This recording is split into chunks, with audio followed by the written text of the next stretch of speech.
पूरे तरीके से बयान किया कि आखिर इस मुलाकात में हुआ क्या। अब इस मुलाकात से पहले 3 अक्टूबर को ख्वाजा आसिफ साहब अमेरिका में गए, वहां रेक्स टिलरसन साहब से मुलाकात भी हुई और उसके बाद फिर आए। अब रेक्स टिलरसन खुद अमेरिका के अंदर एक मुतनाज़ा शख्सियत बने हुए थे। उनके बारे में ट्रंप ने, डोनाल्ड ट्रंप यानी प्रेसिडेंट ने क्या क्या बातें कही थी वो भी हमारे सामने है। लेकिन उसके बावजूद अमेरिका के ये पहले हाई लेवल ऑफिशियल हैं जो कि डोनाल्ड ट्रंप की सदारत के बाद पाकिस्तान आए। लेकिन छोटी सी मुलाकात के बाद इंडिया की तरफ उन्होंने रुख किया। अफगानिस्तान, पाकिस्तान, इंडिया, ये वो खित्ता या वो रीजन है जो कि अक्सर औकात स्ट्रेटेजिकली हॉट तो रहता है, लेकिन उसके साथ साथ ये मसले मसाइल के आपस में नहीं बनती, ये भी देखने को आता है। सारे के सारे इल्जाम एट दी एंड दाग दिए जाते हैं पाकिस्तान के ऊपर। अब ख्वाजा आसिफ साहब ने बिल्कुल सही तौर पे एक चीज बयान की, कहा कि 45% अफगानिस्तान तालिबान के कंट्रोल में है। क्या वो भी आप पाकिस्तान पर डाल देंगे? क्या ये भी आप पाकिस्तान पर डाल देंगे कि वहां आप सही से एडमिनिस्ट्रेशन कायम नहीं कर सके? क्या ये भी आप पाकिस्तान पर डाल देंगे कि जितने ग्रुप्स वहां पाकिस्तान के ऊपर हमले करते हैं या पाकिस्तान में अंदर आकर टेररिज्म करते हैं, वो भी क्या आप हम पर डालने की कोशिश करेंगे? इस तरीके से तो डू मोर का मुतालबा चलता रहेगा, हम मोर करते रहेंगे, लेकिन आपकी तरफ से कुछ नहीं आएगा। यानी पाकिस्तान की कोशिशों और काविशों को सराहने की जरूरत है और इत्तेहादी फौजों की जो कोताहियां हैं, कमियां हैं, जो फेलियर्स हैं, उनको भी सामने रखने की जरूरत है। अब इस मुलाकात से पाकिस्तान और यूएस के ताल्लुकात पर क्या फर्क पड़ेगा? क्या पाकिस्तान के ऊपर भारत को अमेरिका वॉचडॉग रखना चाह रहा है? और अगर ऐसा है तो यकीनन ये पाकिस्तान को नामंजूर होगा। लेकिन आने वाले वक्तों के अंदर पाकिस्तान के साथ यूएस के और इस खित्ते के अंदर मामलात किस तरीके से चलने वाले, इस हवाले से बात करेंगे। लेकिन ब्रेक की तरफ जाएंगे। ब्रेक के बाद में अपने मेहमानों का तारुफ करवाऊंगी आपसे और बाकायदा शो का आगाज करेंगे।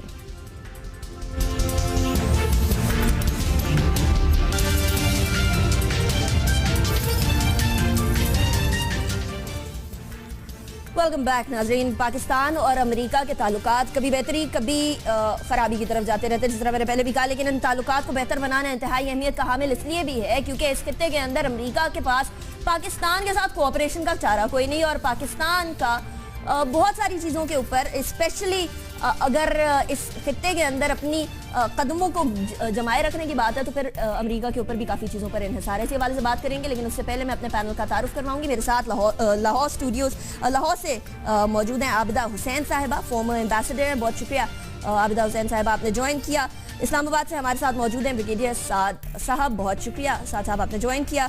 कराची से हमें ज्वाइन किया है मुबश्शिर जैदी साहब ने, एनालिस्ट हैं, सीनियर एनालिस्ट, बहुत शुक्रिया मुबश्शिर जैदी साहब, आपने ज्वाइन किया हमें। ब्रिगेडियर साहब, स्टार्टिंग फ्रॉम यू, ये एक तो ताल्लुकात कुछ अजीब से हैं। लोग कहते हैं सास बहू के ताल्लुकात है, रहना भी साथ है लेकिन रह भी नहीं सकते। अब रह नहीं सकते लेकिन रहना भी साथ है, तो फिर क्या करें ऐसा कि उनको भी मना के रखेंगे जी हम लोग अपना काम कर रहे हैं, डूमोर के मुतालबे बार बार ना करें। ये इंडिया के पास जाके जो आप बार बार हर्जा सराइयां करते हैं, इसको भी जरा रोकें। ये हमारी जो यूनाइटेड स्टेट्स से ताल्लुकात हैं वो ट्रांजैक्शनल रहे हैं। अगर आप 50s में देख लें, सीटो सेंटो में हम गए तो एक ख़ास एजेंडे के तहत गए, उसके बाद 79 में दोबारा आते हैं तो फिर अफ़गानिस्तान की जो उस वक्त सो कॉल्ड अफ़गान जहाद था उसमें हमने साथ दिया। फिर 2001 में दोबारा उसी अफ़गानिस्तान के ऊपर जो है वो हमारे दोबारा ताल्लुकात सही हो गए।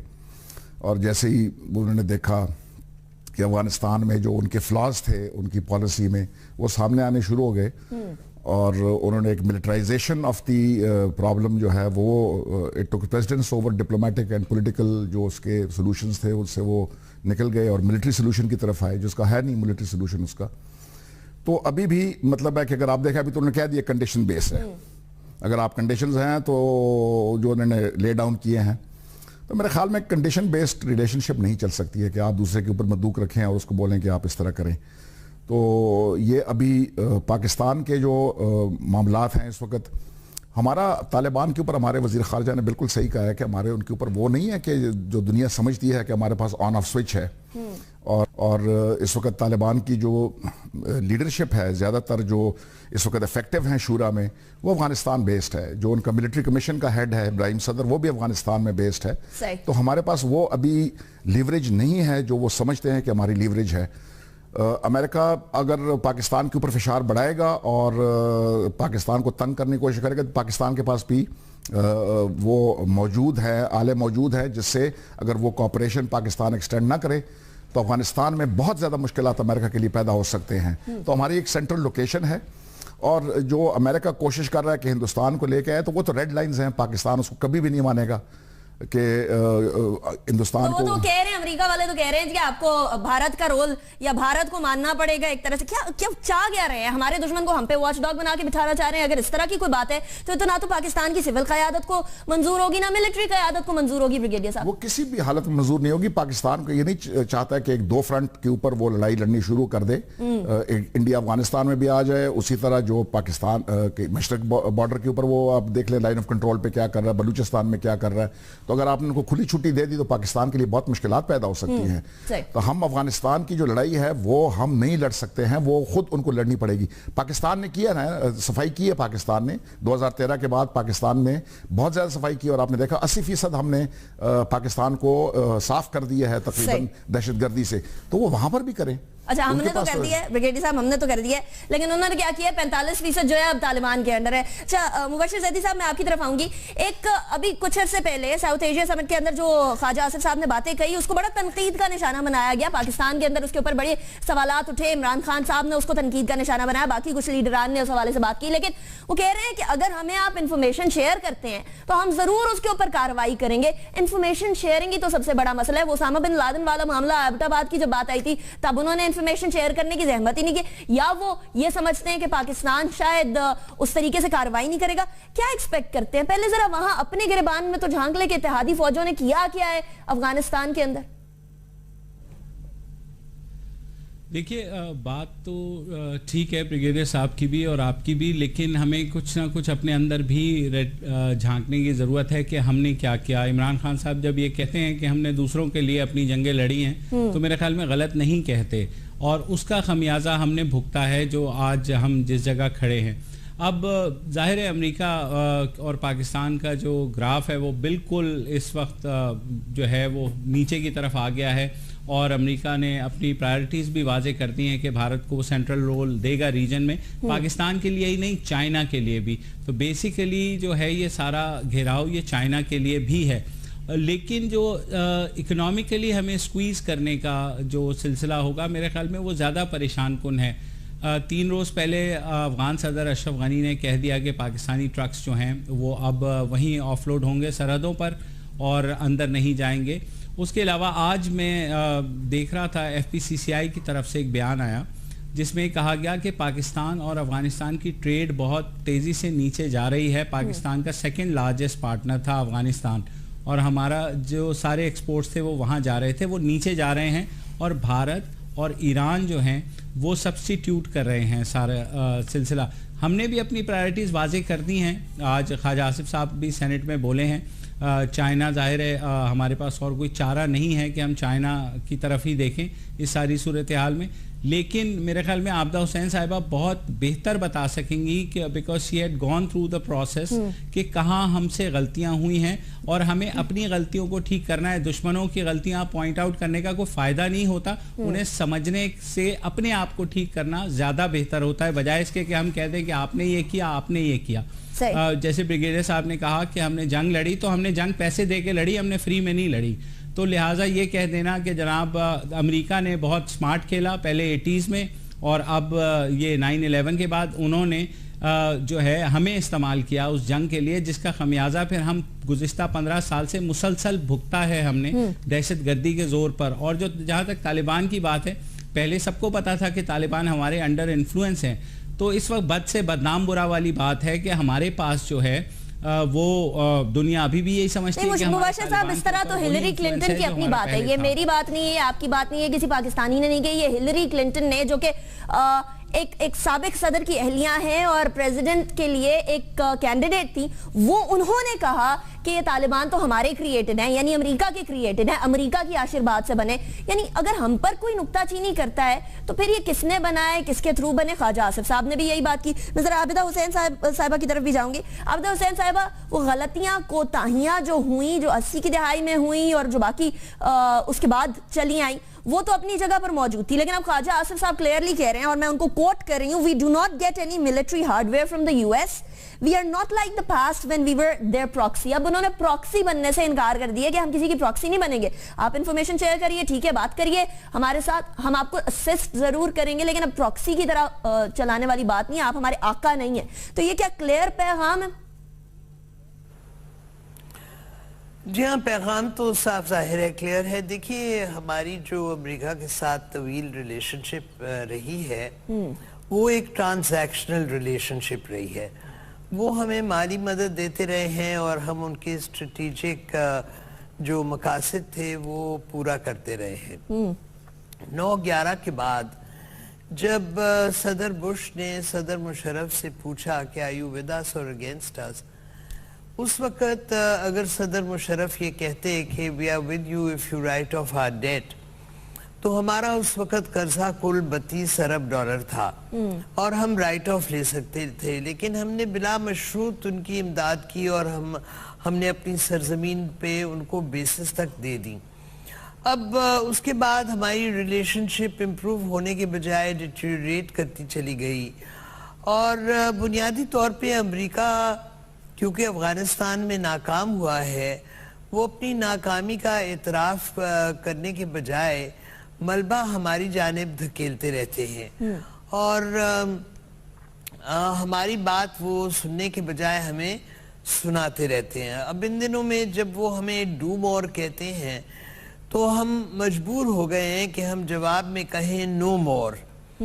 अब टिलरसन जब यहाँ आए हैं हमारे खित्ते में तो वो पाकिस्तान की सरजमीन पे कुल 4 घंटे रुके हैं। सही। हमारे सिविल और मिलिट्री क़यादत से उनके मुज़ाकरात हुए हैं। मैं समझती हूँ इन मुज़ाकरात के बायस दोनों रियासतों की पोजीशन जूं की तू है, ना अमेरिका ने अपना मौक़िफ़ में कोई लचक लाए हैं और ना ही हम। अब आने वाले वक्त में मैं ये समझती हूँ कि हमें अपनी खारजा पॉलिसी जो है वो रूस, चीन, तुर्की और ईरान के साथ हमें एक ब्लॉक बनाना चाहिए। इसके बायस हम खासे ताकतवर हो जाएंगे और हमें अमेरिका की ज़रूरत बहुत कम होगी।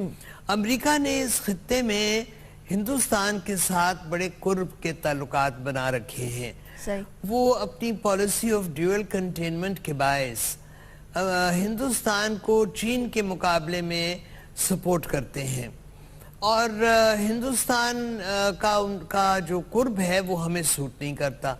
सो हमें मुतबादिल अपना एक बनाना है मंसूबा जिसके बायस हम अमेरिका की दोस्ती जो है वो अगर ज़रा फासले की हो जाए तो हमारा गुजारा चल निकले। चलिए, अच्छा ब्रिगेडियर साहब, ये वो कोताहियां हैं जो हम लोगों से हुई, हमसे सरजद हुई गलतियां बहुत सारी। वो सीटो सेंटो की आपने बात की, उस जमाने से हम अमेरिका के साथ बिला मशरूत चले आ रहे हैं और वो अगर डेट राइट ऑफ कराने वाली जिस तरफ आबिदा हुसैन साहिबा ने इशारा किया वो बिल्कुल दुरुस्त बात है, लेकिन यही तो हमारी कोताही है। डिप्लोमेसी की मेज पे आके तो हम लोग हार जाया करते, बड़ी बड़ी जंगें जीतने के बावजूद भी हम डिप्लोमेसी के टेबल पर आकर अक्सर औकात हार जाया करते। तो डिप्लोमेसी को देखेगा कौन? पिछले कुछ अर्से तक फॉरेन मिनिस्टर नहीं थे, अब फॉरेन मिनिस्टर आए हैं, इस तरफ ध्यान गया है। अब इतना गैप जो आ गया है इसको ब्रिज कैसे करेंगे? पाकिस्तान कैसे उनको अश्योर कराएगा कि पाकिस्तान की तरफ से कोई इस तरह की चीज नहीं है और वो किस तरह से हम पे ट्रस्ट करेंगे? यही तो आपने उसको बात समझानी है यूनाइटेड स्टेट्स को कि हम कुछ हद तक जा सकते हैं, हम कोशिश कर सकते हैं, तालिबान के ऊपर कुछ ना कुछ फिशार हम डाल सकते हैं, बिल्कुल मैं इसको मानता हूं, लेकिन उस हद तक नहीं जा सकते कि उनके एक पैराडाइम शिफ्ट आ जाए तालिबान की पॉलिसी में कि सब कुछ वो भूल जाए और वो अमेरिका की जो शराइत है या अफगान हुकूमत की जो शराइत है कि आप हथियार डालें, जो उनका आइन है उसको माने तो बातचीत हो सकती है। फिर बातचीत किस बात पे है? अगर हथियार डाल के आपने आइन मान लेना है तो फिर बातचीत किस चीज की, मुज़ाकरात किस मतलब जीत चाह रहे हैं यूएस वाले, बातचीत से पहले जीत वो बिल्कुल चाहते हैं कैपिचुलेट हो जाएं। अभी वो एक अफगानिस्तान में तालिबान जो है एक पॉलिटिकल और मिलिट्री फोर्स है, तो उसको आप इस तरह राइट ऑफ नहीं कर सकते। पाकिस्तान जितना मर्जी उनको कहे, उनकी फंडिंग पाकिस्तान से नहीं हो रही है, उनके हथियार पाकिस्तान से नहीं आ रहे हैं, तो उनकी जो क़यादत है वो अफगानिस्तान में ज्यादातर बैठी हुई है, तो आप इसको किस तरह कंट्रोल करेंगे? आपने कोशिश की, मरी टॉक्स फर्स्ट राउंड हुआ, जब सेकंड राउंड होने वाला था तो किसने ये खबर फैलाई कि मुल्ला उमर साहब इज नो मोर? मतलब है कि एक डेड मुल्ला उमर को हम इस्तेमाल करते, उसके लिए पाकिस्तान इस्तेमाल कर रहा था डेड मुल्ला उमर फॉर कि जी आप इसको उसको इस्तेमाल करें, मुल्ला उमर की पर्सनालिटी को उसको इस्तेमाल करें कि आप बातचीत को आगे बढ़ाएं। वो अफगानिस्तान ने उधर से लीक कर दी बात और टॉक्स कोलैप्स कर गई। उसके बाद मंसूर को आप कोशिश कर रहे थे कि किस तरीके से मुल्ला मंसूर को राजी कर दें। वो बड़ा कैरिस्मेटिक लीडर था और वो कर सकता था कि बड़े फैसले ले सकता था वो, उसमें ये थी। उसको आपने ड्रोन हमले में मार दिया। तो ये स्पॉयलर्स जब तक इस खित्ते में मौजूद हैं और आप इसको नहीं करेंगे, तो पाकिस्तान ने तो 2 दफा कोशिश की है, वो फेल हो गए। अभी क्वाड्रिलैटरल ग्रुप का हुआ, उसमें ओमान में एक इजलास हुआ। उसके बाद आपने क्या किया कि आपके पाकिस्तान के ऊपर पब्लिकली इतना प्रेशर डाल रहे हैं। आप डिप्लोमेटिकली बात करें, आप पाकिस्तान के साथ बैठें और बातचीत करें। आप ये नहीं कर सकते हैं कि आप अनाउंस करें, स्टेटेड पोजीशन आप ले आएं और पाकिस्तान को ये कोशिश करें कि पाकिस्तान कैपिटुलेट कर जाए। पाकिस्तान नहीं कर सकता जो वो पाकिस्तान से डिमांड कर रहे हैं। ये हमने उनको डिप्लोमेटिकली बात समझानी है। दूसरे हमने ये करना है कि ये आपने ट्रंप साहब ने भी जो है मिलिट्री सोल्यूशन दोबारा दिया है। अभी कोई पॉपुलर इंसर्जेंसी आप मुझे कहीं भी एग्जांपल दे दें, वो पॉपुलर इंसर्जेंसी जो है वो कभी भी लड़ाई से खत्म नहीं हुई है। सही है, ठीक है। तो इसका एक डिप्लोमेटिक उन्होंने ट्विटर जंग भी शुरू की होती है ना, उससे तो उससे भी तो नहीं एक डिप्लोमेटिक और उनको एक पॉलिटिकल मनूवर करना चाहिए। और किसी तरीके से अफगान तालिबान बिल्कुल ये बात नहीं मानेंगे कि फॉरेन ट्रूप्स अफगानिस्तान में रहें। तो आपने किस तरीके से उनके साथ, अगर स्टेटेड पोजीशन नहीं भी है, ओपनली आप नहीं कहते हैं, तो कम से कम नीचे से कोई गारंटर हो कि अगर अफगानिस्तान में हालात ठीक होते हैं तो नेटो जो है ना वो अफगानिस्तान से निकल जाएगा। तो ये पाकिस्तान कर सकता है, पाकिस्तान इससे आगे नहीं कर सकता है। अब ये आपने उनको समझाना है ये वो। लेकिन दूसरी बात ये है कि हमें अफगानिस्तान के साथ ताल्लुकात मैनेज करने हैं। और जो ये ट्रक्स वाला सिस्टम हो रहा है, जो ट्रेड हमारी नीचे जा रही है और रेफ्यूजीज को जो है वो उनके ऊपर आप फिशार डाल रहे हैं। 4 दफा आपने गेट बंद किया है, तो उससे भी तो ट्रेड खराब होती है ना। मतलब उससे कौन प्रेशर में आता है? वो गरीब अफगान प्रेशर में आता है, उसका ट्रक प्रेशर में आता है, उसकी जो प्रोड्यूस है वो प्रेशर में आती है। तो आपने ये वाले काम नहीं करना है। अफगानिस्तान के साथ आपने बायलैटरली ताल्लुकात को बेहतर करना है। और अगर उनके जो नेक्सस है इंडिया का और अफगानिस्तान के इस वक्त एक नेक्सस बन रहा है, इसको आपने तोड़ना है। इसको आप कर, और ये मैनेजेबल है, ये हो सकता है। इसके ऊपर आपने एक मनूवर लॉन्च करना है कि किस तरीके से आप ये करें और अफगानिस्तान के साथ डायरेक्ट बातचीत करके किस तरीके से इस मसले का हल निकालें। ठीक है, हो तो बहुत कुछ सकता है ब्रिगेडियर साहब, लेकिन मसला ये हो नहीं रहा। मुबश्शिर साहब, वो जब जहां दूसरे ब्लॉक की बात आती है, रशिया के साथ ताल्लुकात बढ़ाना, तुर्की के साथ ताल्लुकात बढ़ाना, चीन के साथ ताल्लुकात बढ़ाना, इसके साथ साथ दूसरे ब्लॉक यानी यूएस के साथ भी ताल्लुकात को बेहतर तरीके से ही रखना, यही पाकिस्तान का सबसे बड़ा चैलेंज आता है। लेकिन हम देखते हैं जब हम दूसरी ब्लॉक की तरफ भी बढ़ रहे हैं, तब भी हम वहां बहुत बड़ी बड़ी मिस्टेक्स कर रहे हैं, बड़ी बड़ी गलतियां कर रहे हैं। यानी चाइना के साथ बहुत सारे मुआहदों के अंदर हम लोग चीजें सामने नहीं लेकर आ रहे, खोल के नहीं रख रहे अवाम के सामने। वहां भी हम लोग एक तरह से बिल्कुल बिल्कुल घुटने टेक देते हैं कि ठीक है, जो आपकी तरीकाकार है, जो आपकी कंडीशंस है, हम उसी के हिसाब से अपने कॉन्ट्रैक्ट से अपने मामलात को चलाएंगे। तो इस तरह तो डिप्लोमेसी नहीं चलती। फिर हमारी डिप्लोमेसी क्या हुई? फिर तो जी हुजूरी वाली बात हो गई। देखिए, जैसे कहा जाता है कि बेगर्स कांट बी चूजर्स। हमारे साथ प्रॉब्लम यह है कि हमारा इतना बड़ा करंट डेफिसिट है, ट्रेड डेफिसिट है, जिसको पुर करने के लिए, और बैलेंस ऑफ पेमेंट्स भी हैं, तो उसको पुर करने के लिए हमें पैसा चाहिए। और हमें मुल्क में ये भी अश्योर करना है कि बिजली जो है उसकी लोड शेडिंग ना हो, एक्सपोर्ट्स दोबारा से ग्रो करें। तो चैलेंजेस बहुत ज़्यादा हैं। यहाँ पे हमारे लिए सिल्वर लाइनिंग ये है कि इस वक्त अमेरिका का जो रोल था एक वर्ल्ड पावर का, वो बहुत हद तक अब जो है वो डिमिनिश हो रहा है। आपने देखा वो सऊदी अरब पहले गए, उन्होंने कहा जी कतर से बात करें, सऊदी अरब ने साफ इनकार कर दिया। उसके बाद कतर गए, कतर में भी उनको कुछ नहीं मिला। उसके बाद वो इराक गए, इराक में उन्होंने कहा कि जनाब ये जो अब क्योंकि जंग ख़त्म हो गई है तो आप ये ईरान वाले जो हैं यहाँ लड़ें, उनको भेज दें। तो उसके बाद वहाँ के वज़ीर आज़म ने उनको साफ साफ कह दिया कि जी हम नहीं भेजेंगे, आपने जो करना है कर लें। नॉर्थ कोरिया हमारे सामने मिसाल है कि क्या उस वक्त बेलिजरेंट लैंग्वेज हुई हुई है towards US.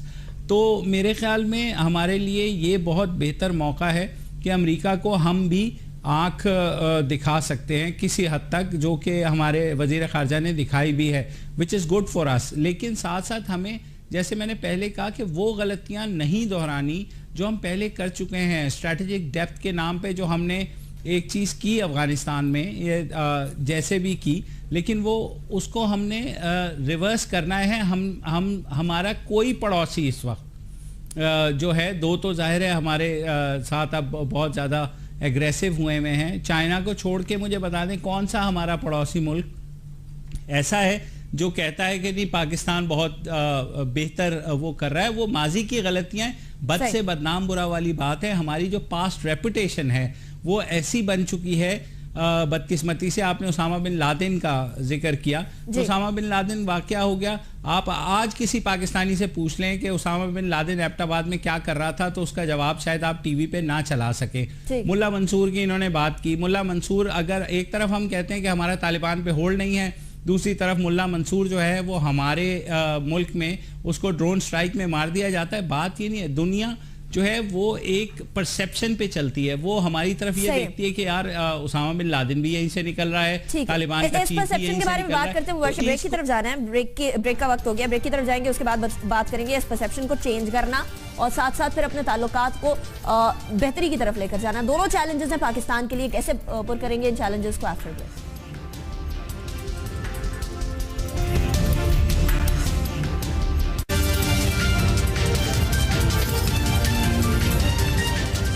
Welcome back after break. Abida Hussain साहिबा, मैं आपकी तरफ आना चाहूंगी। ये पाकिस्तान को जो अभी इस मुलाकात के अंदर बातें हुई, आज सेनेट के अंदर ख्वाजा आसिफ साहब ने तमाम मुलाकात का हाल अहवाल बताया, लेकिन कुछ सख्त बातें जो अमेरिका की तरफ से गई उसके अंदर एक हमसे डिमांड की गई कि जी भारत के रोल को एक्सेप्ट करें।